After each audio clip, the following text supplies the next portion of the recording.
हे guys, welcome back. तो critical terms and conditions जब हम प्रपोजल कोई फाइनलाइज करते हैं, सैंक्शन लेटर अपनी फाइनलाइज करते हैं, नोट अपना फाइनलाइज करते हैं, तो क्या क्या कंडीशनें हमें लगा के रखनी चाहिए, इसके ऊपर एक वीडियो मैं सीसीओडी और डीएलओडी की आपको ऑलरेडी बना के दे चुका हूँ। तो ये सेकंड वीडियो है इस सीरीज में। तो आज हम डिस्कस करेंगे कि प्रॉपर्टी के साथ कौन कौन सी कंडीशंस हैं जो हमें स्टिपुलेट करनी चाहिए और मिस आउट नहीं करनी चाहिए। क्रिटिकल कंडीशन डिस्कस करूंगा। देखिए, प्रॉपर्टी रिलेटेड कंडीशंस। तो सबसे पहले, जब प्रॉपर्टी की वैल्यूएशन रिपोर्ट हमने करवानी होती है, वैल्यूएशन करवानी होती है, तो कई बार सेल्स टीम हमसे केस टेंटेटिव वैल्यूएशन पे यानी रफ वैल्यूएशन पे सैंक्शन करवा लेती है कि अप्रोक्सीमेटली इतनी वैल्यू आ जाएगी। तो उस केस में हमें डिसबर्समेंट करने से पहले, क्लाइंट को पैसा रिलीज करने से पहले फाइनल वैल्यूएशन रिपोर्ट की जरूरत पड़ती है, ताकि हम उस रफ फिगर को कंपेयर कर पाए कि एक्चुअल फिगर भी उसके बराबर है या नहीं है। तो हम लिखेंगे कि final valuation report with minimum value of जितनी भी रुपए की वैल्यू आपको कमिट की गई है, to be documented prior to disbursement, disbursement से पहले आनी चाहिए, and same to be vetted and approved by the technical team. और जो वैल्यूएशन रिपोर्ट आएगी उसकी वेटिंग यानी कि उसको सर्टिफाई कौन करेगा, उसको ओके कौन करेगा? Technical team. टेक्निकल टीम ही क्वालिफाइड है इस चीज को करने के लिए। क्रेडिट वैल्यूएशन को सर्टिफाई करने के लिए क्वालिफाइड नहीं होता। हालांकि कुछ बैंकों के लैब डिपार्टमेंट में ये काम क्रेडिट भी करता है, बट मैं common parlance working capital department की बात कर रहा हूँ, जिसमें ये रोल क्रेडिट का नहीं होता। तो टेक्निकल टीम इसको ओके करेगी और वैल्यूएशन रिपोर्ट सिर्फ क्रेडिट टीम को शेयर की जाएगी इनकी वेटिंग और ओके के बाद। ये टेक्निकली क्वालिफाइड बंदे होते हैं, टेक्निकल वाले, इन्होंने ओके कर दिया तो हमें कोई दिक्कत नहीं है, हमसे शेयर कर दी जाएगी। हम बस अपनी मिनिमम वैल्यू को देख लेंगे और प्रॉपर्टी टाइप वगैरह, ऑर्डर वगैरह ये कंपेयर कर लेंगे। सेकंड कंडीशन हम लगाएंगे कि जो प्रॉपर्टीज हमारे पास मॉर्टगेज होगी वो लीगली, यानी कि उसमें कोई लीगल कानूनी तौर पे कोई दिक्कत ना हो, और टेक्निकली जो ऊपर वाला पॉइंट है कि टेक्निकल टीम को उसमें कोई दिक्कत ना हो आइडेंटिफिकेशन में या उसकी मॉर्टगेज क्रिएशन में, उसकी वैल्यू में। तो टेक्निकली और लीगली उसमें कोई प्रॉब्लम ना हो, वो प्रॉपर्टी बिल्कुल क्लियर होनी चाहिए, ये हम कंडीशन लगाएंगे। उसके बाद जब आपके पास अगर आपके पास यहाँ पे फाइनल वैल्यूएशन रिपोर्ट ऑलरेडी आ गई थी, तो ये कंडीशन ऑब्वियसली फिर आपको स्टिपुलेट करने की जरूरत नहीं है।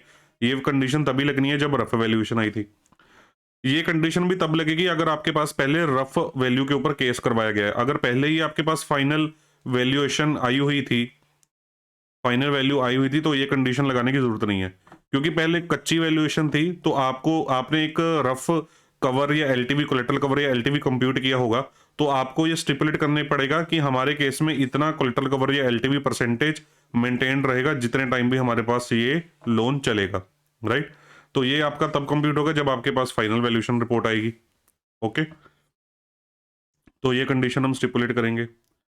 All the property owners need to be guarantors in the loan structure. ये तो कंडीशन कभी भी मत भूलना। कई बार क्या होता है कि वैल्यूएशन रिपोर्ट में प्रॉपर्टी ओनर का नाम लिखा हुआ है मिस्टर ए, और पता लगे कि वैल्यूअर ने प्रॉपर्टी ओनर का नाम मिस कर दिया या कुछ लिखना भूल गया, तो लीगल रिपोर्ट आपके पास पहले आती नहीं है डिसबर्समेंट से पहले।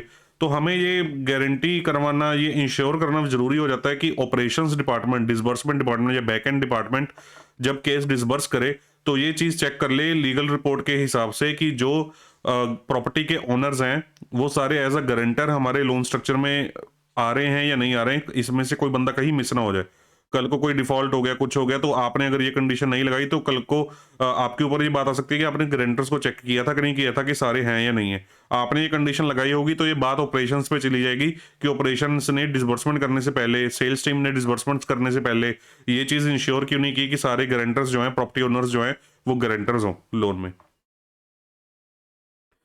देन नेक्स्ट हम कंडीशन ये स्टिपुलेट करेंगे कि प्रॉपर्टी, जो आज प्रॉपर्टी सेल्फ ऑक्युपाइड है, सेल्फ ऑक्युपाइड का मतलब होता है कि हमारा जो बोरोर है वो खुद ही उसमें रह रहा है या काम कर रहा है या उसको यूज कर रहा है, कोई और तीसरा बंदा यूज नहीं कर रहा।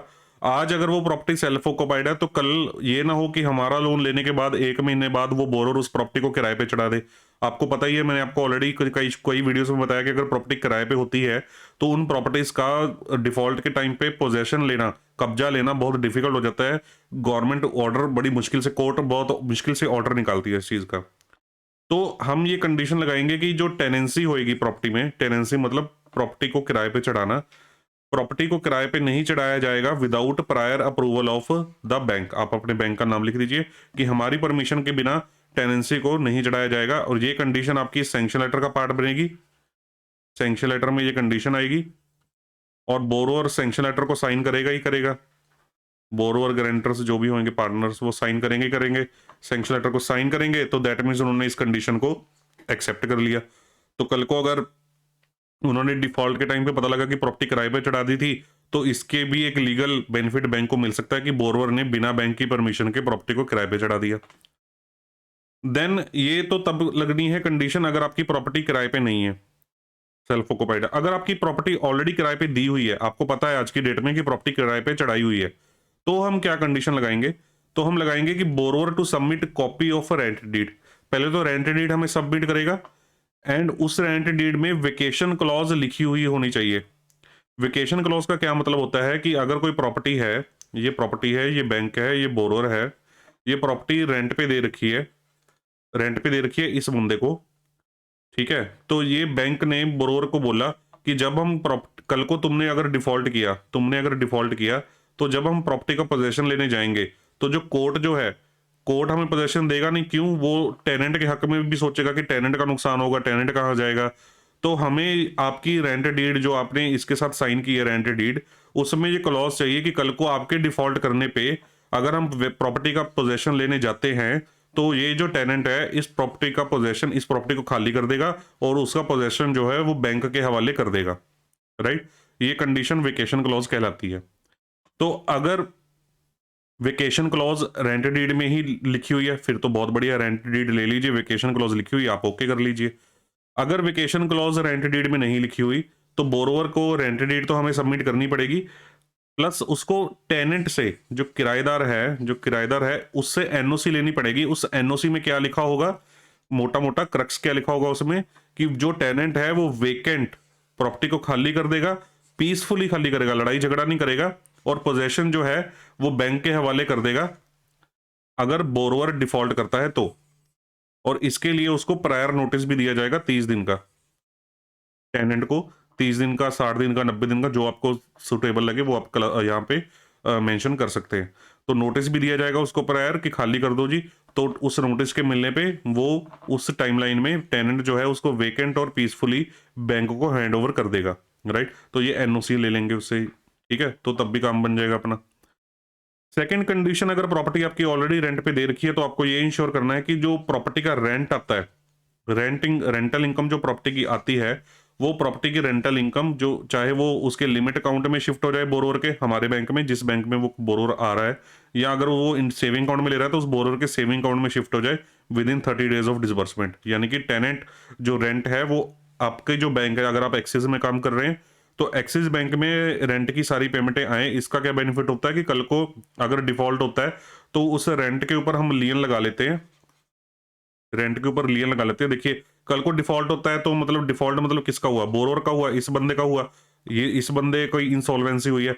पर ये जो टेनेंट है ये तो सही सलामत है, ये तो इस प्रॉपर्टी को यूज कर रहा है, तो ये रेंट अगर बैंक को देता रहे और हम इस रेंट को अगर असाइन भी करवा लें अपने पास, तो कल को एटलीस्ट हमें कुछ तो रिकवरी होती रहेगी, राइट। तो ये चीज की कंडीशन आप साथ में लगाना मत भूलिएगा। देन हम कंडीशन इसमें स्टिपुलेट करेंगे कि प्रॉपर्टी का जो लीगल टाइटल सर्च रिपोर्ट है जो कि एम्पैनल्ड लॉयर से आएगी, ये देख लेना, एम्पैनल्ड लॉयर से की कंडीशन होनी चाहिए, ऐसा ना हो कि किसी भी लॉयर से लाके दे दे। To be documented prior to disbursement, और क्लियर होनी चाहिए, राइट। तो मैं क्रिटिकल वर्ड्स को ही आपको अंडरलाइन कर रहा हूँ या सर्कल कर रहा हूँ ताकि आप ये समझ जाएं कि ये वर्ड्स का अपने आप में एक काफी इंपॉर्टेंट मीनिंग है, राइट। तो ये हमें डिसबर्समेंट से पहले आएगी। उसके बाद जब कोई प्रॉपर्टी किसी और बैंक के पास ऑलरेडी मॉर्गेज पड़ी है और हमने उस प्रॉपर्टी को टेक ओवर करना है, लोन को टेक ओवर करना है, तो बोरोवर हमें ये अंडरटेकिंग देगा। देखिए प्रॉपर्टी या तो उसके पास, बोरोवर के पास हो सकती है, या उसने किसी बैंक को मॉर्गेज की हो सकती है। जब उसने किसी बैंक को मॉर्गेज की हुई है ऑलरेडी तो उसने सारे कागजात किसको दिए हुए हैं? इस बैंक को। तो बोरोवर के पास तो कागजात है नहीं, इसके पास कागजात है। कई बार तो बोरोवर्स ने कॉपी रखी होती है, कई बोरोवर्स ने तो उन कागजात की कॉपी भी प्रॉपरली नहीं रखी होती, सारे की सारी चेन की। तो हमारा जो बैंक है, हमारा ये बैंक है, हमारे बैंक के लॉयर ने बताया कि ये लीगल रिपोर्ट है, उन्होंने इस लीगल रिपोर्ट को बनाया और उसमें लिख दिया कि ये कागज चाहिए इक्विटेबल मॉर्गेज करने के लिए प्रॉपर्टी। तो हमें क्या पता कि ये सारे कागज इसके पास अवेलेबल है या नहीं है? राइट। तो क्योंकि कागजात तो इसके पास पड़े हैं सारे, और ये बैंक तो कभी हमें कागज देगा नहीं, हमें क्या पता कि ये कागज पूरे हैं या नहीं है। हालांकि कि एलओडी की कंडीशन होती है, तो जब मैं टेक ओवर वाली कंडीशंस की वीडियो बनाऊंगा तो उसमें आपको समझाऊंगा डिटेल में। तो हमें क्या पता, तो हम ये क्लाइंट से अंडरटेकिंग लेंगे कि जो प्रॉपर्टी आपने दूसरे बैंक में मॉर्गेज की थी, इस बैंक में मॉर्गेज की थी, तो उस बैंक की जो भी मॉर्गेज की फॉर्मेलिटीज थी, यानी कि लीगल की जो भी रिक्वायरमेंट्स थी, उन सबको आपने कंप्लाई किया था, उसमें आपने कुछ भी गलत काम नहीं किया। तो इससे हमें क्या होगा कि हम एटलीस्ट भरोसा कर लेंगे कि देखो वकील तो सेम ही होते हैं, देखने का नजरिया सेम ही होता है प्रॉपर्टी का। अगर इस बैंक ने मॉर्गेज कर रखी है तो इस बैंक ने भी वही कागज अप्रोक्सीमेटली मांगे होंगे जो हमें अपने लॉयर के ने बताए हैं कि चाहिए चाहिए। तो अगर वहां पे उसने फॉर्मेलिटीज कंप्लाई कर रखी हैं तो ये पूरे पूरे चांसेस हैं कि ये फॉर्मेलिटीज यहाँ पे भी कंप्लाई हो जाए। तो जस्ट एक बाइंड करने के लिए उसको ये अंडरटेकिंग लेके उससे, उसके बाद हम क्या बोरोवर से अंडरटेक करवाएंगे कि भाई उस प्रॉपर्टी में वो कोई भी क्रिटिकल या मेजर स्ट्रक्चरल चेंज नहीं करेगा हमारी परमिशन के बिना। ये क्या मतलब है इस चीज का, मान लीजिए आपके पास रेजिडेंशियल प्रॉपर्टी आई, ये प्रॉपर्टी आपके पास आ गई, तो आपने इसको मॉर्गेज कर लिया, आपने बोला अच्छा घर बना हुआ है, बढ़िया घर बना हुआ है, आपको मॉर्गेज कर दिया। 2 महीने बाद सारा घर तोड़ के उसने इसको प्लॉट बना दिया, या इस पे सारी ढाप इसको तोड़ के पूरा करके इसके ऊपर कॉलोनियां काट दी, ठीक है, कुछ भी, मतलब स्ट्रक्चर चेंज कर दिया, कमर्शियल प्रॉपर्टी को इंडस्ट्रियल बना दिया, मतलब इस तरह से कुछ भी स्ट्रक्चरल चेंज ऐसे किया, या कुछ उसमें चेंज इस तरह से किया कि जिससे आपका व्यू पॉइंट चेंज हो जाए जो आपने अर्लियर बनाया था प्रॉपर्टी के बारे में, तो ये without permission of the bank नहीं होना चाहिए, राइट। तो प्रॉपर्टी का इक्विटेबल मॉर्गेज क्रिएट होगा, located at this address, property का एड्रेस डाल दीजिए, टू बी क्रिएटेड अपफ्रंट। अगर प्रॉपर्टी आपके पास अपफ्रंट आ रही है तो ये अपफ्रंट होगा प्रायर टू डिसबर्समेंट। अगर ये प्रॉपर्टी अपफ्रंट नहीं आ रही, आप टेक ओवर कर रहे हैं, तो जो भी आप टाइमलाइन देना चाहें, 90 दिन की, 60 दिन की, 45 दिन की, from the date of disbursement, अगर टेक ओवर केस है तो, राइट। देन फिटमेंट सर्टिफिकेट या legal vetting report to be documented upfront. अगर प्रॉपर्टी अपफ्रंट आ रही है तो ये अपफ्रंट आएगा, अगर टेक ओवर केस है तो जो भी आप टाइमलाइन दे, 90 दिन, 60 दिन, 45 दिन, वो फिटमेंट सर्टिफिकेट या लीगल वेटिंग रिपोर्ट क्या होती है कि जैसे लीगल सर्च रिपोर्ट में लॉयर ने बोला कि ये कागज चाहिए, ये कागज चाहिए, ये कागज चाहिए, ये कागज चाहिए, ये कागज चाहिए, ठीक है, लॉयर ने तो ये लिख दिया कि ये कागज लो तो फिर आपका मॉर्गेज क्रिएट होगा, ठीक है। उसके बाद बोरोवर उन कागजों को सबमिट करेगा, या तो अगर बोरोवर के पास पड़े हैं तो बोरोवर सबमिट करेगा, अगर टेक ओवर केस है तो फिर यहां से आएंगे, ठीक है, तो यहां से वो कागज आएंगे दूसरे बैंक से। तो जब वो कागज आएंगे तो फिर इसी वकील को जिसने ये रिपोर्ट बनाई थी उस वकील को बुलाया जाएगा या उस वकील के पास जाया जाएगा। तो वकील एक रिपोर्ट बनाएगा उन सारे कागजों को, जो ओरिजिनल कागज आए होंगे उनको, उन कागजों की लिस्ट को इस लिस्ट के साथ कंपेयर करेगा और बताएगा कि ये लिस्ट के हिसाब से सारे कागज आ गए या नहीं आ गए, और ये जो सारे कागज है ये ओरिजिनल है, ये ठीक है, ये जेन्युइन लग रहे हैं या नहीं लग रहे। तो इस चीज की फिटमेंट सारी बना के देगा, इसको बोलते हैं फिटमेंट सर्टिफिकेट, राइट, या लीगल वेटिंग। उसके बाद आपको पता है कि प्रॉपर्टी का इंश्योरेंस करवाना बहुत जरूरी होता है। तो प्रॉपर्टी की इंश्योरेंस किस चीज की होती है? लैंड वैल्यू की तो इंश्योरेंस होती नहीं है, लैंड तो स्टेबल आइटम है, इमूवेबल आइटम है, और इमूवेबल नहीं मतलब उसकी कोई मतलब इंश्योरेंस नहीं करवाई जा सकती, उसकी कोई अपनी प्रॉपर्टी नहीं होती। इंश्योरेंस होती है बिल्डिंग की, कल को भूचाल आ जाए तो लैंड तो डिस्ट्रॉय होती नहीं है ना, लैंड तो स्टेबल ही रहती है, तो इसका इंश्योरेंस करवाने की जरूरत नहीं होती। बिल्डिंग का नुकसान होता है तो बिल्डिंग वैल्यू की इंश्योरेंस करवानी होती है। तो यहाँ पे आप बिल्डिंग की वैल्यूएशन रिपोर्ट में से देख के स्पेसिफाई करेंगे कि इस वैल्यू का हमें इंश्योरेंस करवा के देगा borrower with in 30 days of disbursement, right. उसके बाद बोरोवर अंडरटेक देगा कि वो बैंक को अनकंडीशनली और अनडिस्प्यूटेडली और पीसफुली प्रॉपर्टी की वेरिफिकेशन करने देगा जब भी बैंक को ये रिक्वायरमेंट पड़े। ऐसा ना हो कि बैंक प्रॉपर्टी की वेरिफिकेशन करने आए किसी वजह से, किसी रीजन की वजह से, तो बोरोवर बैंक को एंट्री ना करने दे कि आप कौन होते हो मेरी प्रॉपर्टी वेरीफाई करने वाले। तो वो प्रॉपर्टी की वेरिफिकेशन बैंक को अलाउ करेगा। इसके अलावा कुछ और भी कंडीशंस हो सकती हैं प्रॉपर्टी के साथ रिलेटेड, जैसे एक क्रॉस कोलेटरलाइजेशन की कंडीशन होती है। मान लीजिए आप दो फर्म्स हैं, फर्म ए है, फर्म बी है, आप दोनों को फंड कर रहे हो एक ही प्रॉपर्टी के ऊपर, इसको 10 लाख का लोन दे रहे हो, इसको 15 लाख का लोन दे रहे हो, और प्रॉपर्टी सेम है।